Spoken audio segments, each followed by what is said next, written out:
Rolling in breadcrumbs, a tasty English phrase.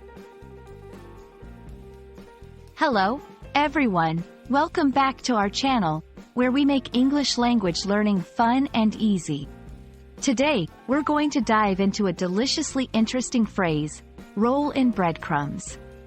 If you're curious about what this phrase means and how you can use it in your daily English conversations, then you're in the right place. Let's get started. First, let's break down the literal meaning of roll in breadcrumbs.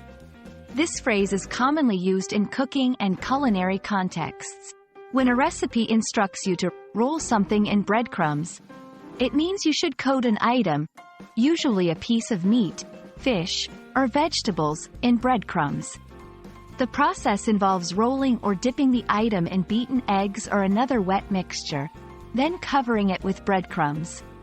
This technique is often used before frying or baking to give the food a crispy outer layer. Interestingly, English speakers often use food-related phrases in a figurative sense, and roll in breadcrumbs is no exception.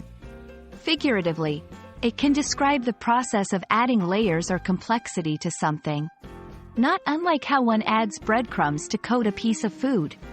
For example, if someone is rolling an idea in breadcrumbs, they might be adding details or fleshing out a basic concept to make it more appealing or comprehensive.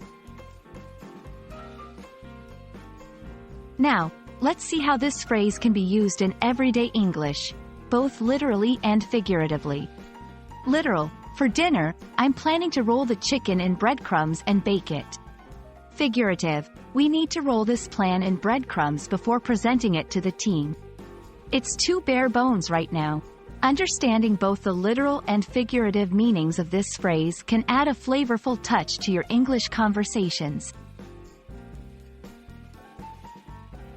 We hope this video has shed some light on the interesting phrase, roll in breadcrumbs, and how it can be used in both cooking and casual conversation.